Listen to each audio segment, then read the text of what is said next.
Hi, good morning. My name is Mike Markey, and on behalf of the Theater Arts Guild, welcome to another interview as part of the Legacies of Omaha Theater program that we'll be putting together. This morning I'll be speaking with Bette Swanson of the Bellevue Little Theater. Bette Swanson is a founding member of the Bellevue Little Theater, and you served as the president from 1986 to 2013. You also served as the chair of production, finance, advertising, promotion, fundraising, bottle washing, whatever it took. But you brought to the Bellevue Little Theater a strong background in management. For 24 years, you were with Phillips Stores, South Omaha. That's correct. Buyer, merchandise manager, and coordinated style shows. That's correct. I want you to tell me about that in a minute. Bette was named Bellevue Volunteer of the Year in 2002. Received the Bellevue Worthy Woman of Distinction Award in 2010 and the Bellevue Public Schools Champion of Children Award. Oh, my. She was named Person of the Year in 1994 by the Bellevue Leader and Bellevue Woman of Distinction Award in 2010. You were inducted into the South High School Hall of Fame in 2011. That must have been pretty special for you. It was very special. You received Theater Arts Guild Production Award in 1988 and the Lifetime Achievement Award in the year 2000. And for a few years, you were my next door neighbor. That's correct. That's correct. And the strange part about that, Mike, is we really didn't know each other then. We knew each other more through the theater than we did right. as neighbors. But I knew you from your backstage work at the Bellevue Little Theater. That's when right. we first started. down in the Roxy Theater. In the Roxy, that's right. Well, let's back up a little bit though, Okay. and tell me how you came involved with the Bellevue Little Theater and theater in general. What's your background? I'll tell you. Do I look right at you and tell you this? Yes, ma'am. Okay. Ed and I, my husband and I, both had music backgrounds. We both in high school and in college. I was in a play, and he was, of course, in World War II, but he had done some theater and loved it. We both loved theater, but both our primary love was music. And actually, that's where we met, in the church choir. We fell in love in a choir, Pee. That's pretty good. Perfect. It's wonderful. At any rate, right after World War II. But we had an opportunity to meet Marion Kennedy, because a friend of mine, Jerry Swanson, you may remember when Bruce was in a council, and we were at Avery School with our kids, and they were always doing little skits and little fundraising things, and I was involved with it. That doesn't surprise you, does it? Nope, not at all. Anyway, and so then Jerry Swanson met Marion Kennedy on the golf range, or golf course rather. And needless to say, I never played golf, but that's my problem, I guess. But that's where they met, and she told Marion, "You got to talk to Bette and Ed Swanson." So that's exactly how Marion got a hold of us, and we loved her because she was such a effervescent kind of an individual, Right. and so much fun, a lot of fun, and very bright. And so anyway, that was her dream for a theater, and started a theater group. And she stimulated our imagination, and we went into that. And then the Reed Center was Charles Reed. The Reed Center, and of course, is named for him. And he was real turned on to the idea of things. But anyway, we started out, and they were the two primary people. But I kind of tagged along with them, and helped them. So I guess that they were the founders, but we were there too, and worked, because I was native, Ed and I are native Omahans, and had lived in Bellevue for a while. So of course Charlie had been in Bellevue for, I don't know, and so those were the beginning things of it all. So in the early years of the Bellevue Little Theater, where would you do plays? How did all that work? We only did one at Reed Center, because that's really where he wanted it to be. Well, Marion did not want it at Reed Center, wanted to develop a theater neither did Ed and I, because that wasn't conducive to us, the place. We did have... This is the Reed Center that's over the by Reed Presbyterian Center that's Church? still up there, huh? By Presbyterian Church? Yes. Okay. Yes. Okay. And of course, because Charlie had bought it, but we did one the night of January 16th. That was the only play we ever did there, and But anyway, that's really what he wanted. Well, Right. then we started doing things. Marion created a little group of people that were interested. And we did some fun things. And Marion wrote, and we all threw in our bad puns, and we did things, you know. Talk about a lot of nerve, you know, or chutzpah, I guess, or maybe even better. But anyway, we did a lot of things around for a little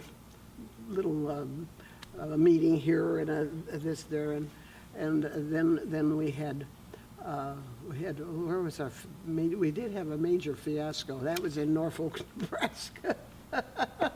we were hired to go out there and I should be able to remember the production. It just escapes me right now. But the sets, everything, by then we were doing some theater. Right. And we needed money, and we were promised $200 if we do this at this theater in Norfolk. Yeah. So Marion took the booking, and of course, the whole cast drove out on their own, and we did that. We got a ticket for speeding. Because we were listening to a Nebraska football game that day. Here goes the $200. Ed got excited about a touchdown that was going. I guess his foot accelerated a little bit. But anyway, we still talk about it, the group that's still around, because we had so much fun. It was such a disaster. The play we did was okay, I guess. I think we did, and I don't even recall the name of the play, I'm sorry to say. But anyway, we were excited. Marion was really excited. We were going to get $200. Well, I hate to tell you how much the group of people spent to go there. Right. But the worst part about it was when we finally got paid, their check bounced. No. So you bought the theater. How'd that happen? Well, it was the Roxy. Right. And that was for sale. Which was a little, how many seat theater? 325. 325 seats? Yes, and it needed work. If you remember, as a kid, you were going there. Yeah, it's built in 1948, if I remember. Something. Yeah. That's right. And it had, I don't know where those orange plastic seats. Do you remember those? Yeah, I remember cleaning them. See, okay, well, you were a working kid. Huh? Yeah. But at any rate, we didn't keep those very long. The city of Bellevue, Inez Boyd was mayor. Right. And I had met her, knew her from the Bellevue Women's Club, I suppose, but that didn't, maybe that probably helped, I'm sure. Yeah. But and Bruce Swanson was on the council at that time. And so they knew that it wasn't going to be, we didn't want it to be just a fly-by-night event when we bought the theater. So actually, the city of Bellevue bought our seats, 325 seats. Well, that was when I met your husband, Ed, who was a wonderful man, one of my favorite people. Yeah, because that first production that we put on there, the Arsenic and Old Lace, Ed was in that.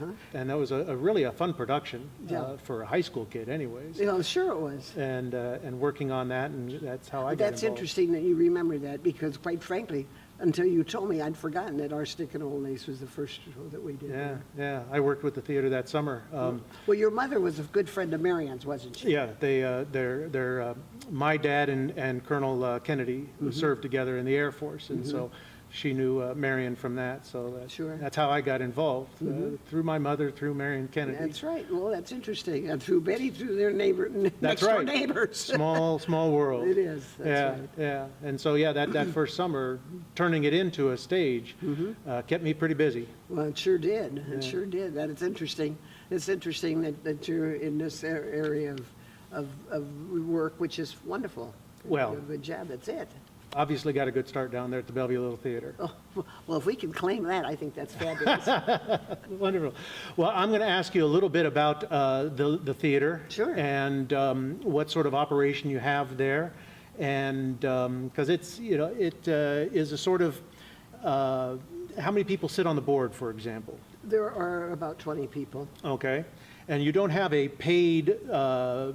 We have no paid staff. So how's the theater run? Paid. The people that are paid, we just began a few years ago. These are paying some, not on a monthly thing, but per production Okay. for things. To do specific jobs for a To do production. specific jobs for production, yes. Right. Stage manager, the stage manager's paid in every theater in the metropolitan area. Why shouldn't he be paid at the Bellevue Little Theater? No more important role. That's correct. Yeah. And with the work that I did and did within in my career and things, I had access to a lot of press and a lot of that type of thing, along with the fact, actually, I was in journalism at South High School. I was one of the editors. You didn't say that. I was one of the editors of the Tutor. I didn't have that, but that's great to know. Yeah, what influence did you and Ed have on the Bellevue Little Theater? What? What influence did you have on the? Influence, a lot, because we both wanted it to be done right. Yeah. We wanted the professional edge. We really did push for professional edge, and I will say that I am responsible in many areas there, because I was fortunate to be an Omaha native, or Bellevue, but Omaha, and I started to scour the community. I'm talking about Omaha. I walked into the upstairs dinner theater, and because we needed a really good piano player. This one donated this one, and this one was okay, but we really needed a good piano player. So I went to a production up there, and here's Kay Clark. Yeah. Her name is very well known. She just retired, actually just moved to Florida. But Kay Clark, just after the production, I walked over to her and we were talking, and she became our accompanist for many years. Yeah. I did the same thing at the Firehouse Dinner Theater, although I sort of had an inside track there because my son worked there as a teenager. Rick. Yeah. And was a house drummer, actually. And so I met Bridget Robbins there, and I met Keith Allerton there, and they were a wonderful addition to our staff to put a professional edge. And we don't use them as much as we used to because they're busy and they're probably getting tired of us. But that's not it. They're wonderful people and good friends. But you also brought a business background Yes, to I the did. Little Theater. Tell me a little bit about the Phillips stores, because they're not there anymore. No, so they're not there what was anymore. it like at the Phillips store? I was there for 26 years. Yeah. I walked into Phillips stores, and my father was a South Omaha businessman, and had a grocery store in South Omaha. And I went to South High. Phillips stores was located right there on O Street, 24th and O, big store. And they had a grocery store in the basement of the store, which they did big business.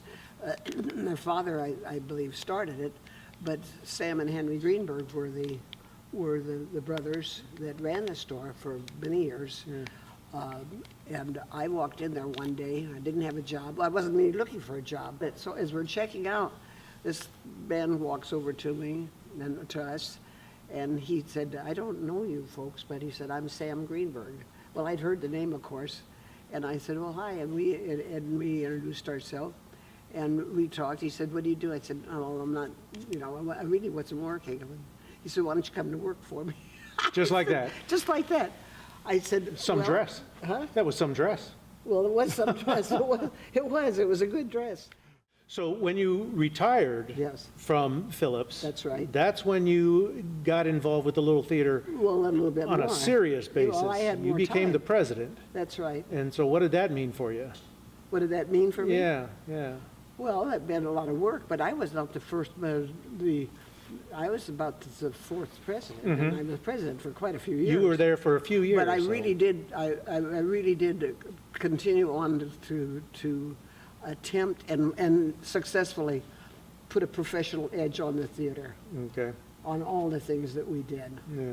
and on our printed material, on our posters, on all of that. We didn't have much money at all, and we raised some money and did some things then too. But we renovated the theater then.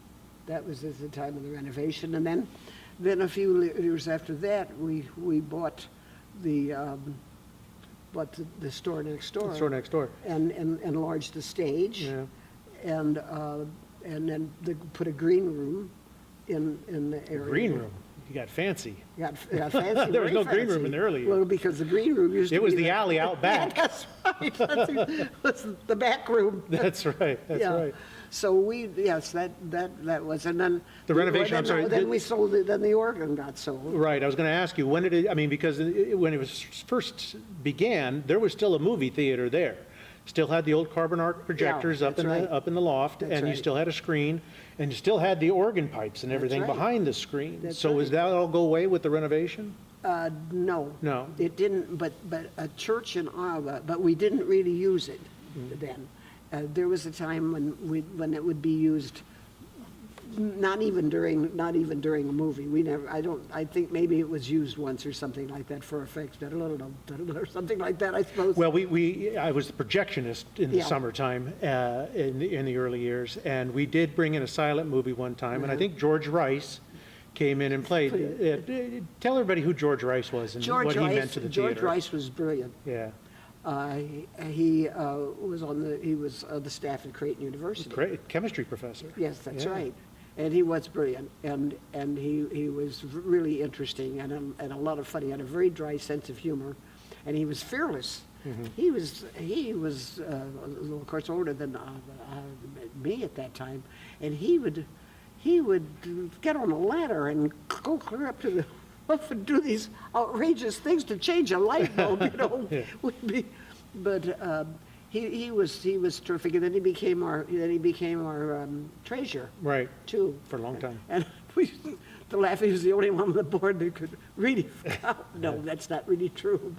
But he would kept meticulous records. You'd know that Sure. he would have done that. Sure. And so then we retired. Of course, he's not living. Neither is Helen. But I met him. You mentioned the organ, and Well, he had an organ, and piped in the basement of his house. oh, that I didn't know. Well, I was there. I saw it. But how did George? George had worked on the Wurlitzer at the Orpheum as At the well. Orpheum, he restored it. If you Right. remember that one he was with the Huge group that organ. restored it. And so he restored the one at the Bellevue Theater He as was well. brilliant. But then there was a church in Iowa, and we got to a point we really didn't use it. Right. And we really needed money. Yeah.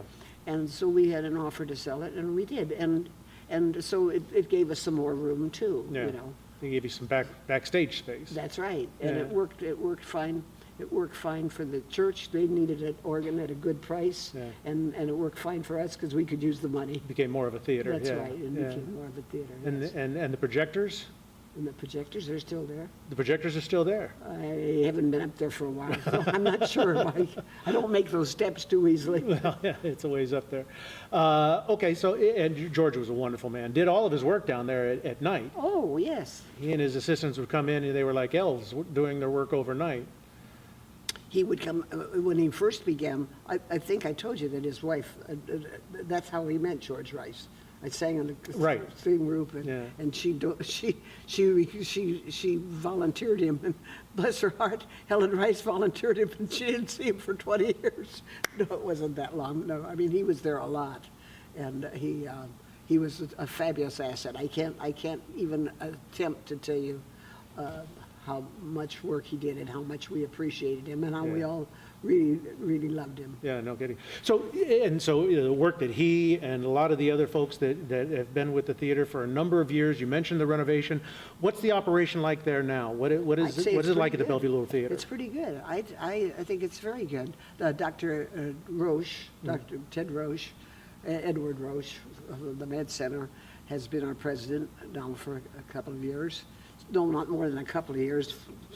I think he's starting on his 6th year, although there's another, the vice president has been kept pretty busy the last year or two, which is good. We try and break in because people are funny on that board. Everybody will do things, but nobody wants to be the president. How do the plays get chosen for your season? beg your How pardon? do the plays get chosen? Who chooses Well, there's the a plays? play reading committee. Okay. And they work on that, and there's always new plays, but our attendance is quite good, and the theater's comfortable, and we run 3 weekends and we just, I'd say we do quite well. The thing, what we do know this though, is that our board is aging, and we are looking for some new board members, and we are getting some, because people are already wanting to retire, resign, retire is Well, I wanted to ask you about that because I started down there in 1979, and many of those people that I was working with, you and Tony Manier and Sandy right. Thompson. Tony Manier is still around. So what is it that makes the Bellevue Little Theater? If she sees this when you say still around like that, she is very vibrant and is as attractive as she always was. So what makes it so special down there at the Bellevue Little Theater that you folks all work on this for so long? Well, we get along. Yeah, you must. She and Claire Sue Arnsdorf has been our, she does all of our publicity, all of our things that go out, and she's kept very busy. Well, you bring in a lot of folks from the Omaha community as well to come down there and do shows in Bellevue. And has that always been the case? Oh, it's always, it's quite frankly, you mean to audition? Audition, direct, Yeah, do choreography that's right. for you, all That's those right. things. We certainly do. Yeah. But we have some fine, we have people in the Bellevue area too that are, and it's wonderful, and what have you. So we get, the Omaha World Herald has been quite faithful about coming down with reviews. For many years we couldn't get that. They just didn't come down. Right. But then Mr. Fischbach was great about coming down. Bob Fischbach. Bob Fischbach was Yeah. great. And he's not there, but Betsy Freeman comes down. So, but I'm talking about years ago. Right. But now they're very good. Yeah. They ever get you on the stage down there? I haven't been on the stage for quite a while, but I've been on the stage. Yeah? Sure. Oh, yeah. Yeah. Singing and in Singing, plays? yeah, in plays. Yeah. But not for a long time now. And, I'm really not, I'm much older than I look. Well, you look great. So is there anything about the Bellevue Little Theater that I haven't asked you that you think it's important that we know about its history, how it happened, where it's going? Well, I think that Marion Kennedy was a godsend to the community. Yeah. She was lovely. She died very unexpectedly. I think you know that. And it was heartbreaking for all of us. And then along with Marion was Bobby Boughton. Bobby Boughton, yeah. Who, Delightful. she was delightful. And she was a puppeteer. Now, you've produced a number of shows over the years, and you mentioned you're producing the current one, which I find amazing.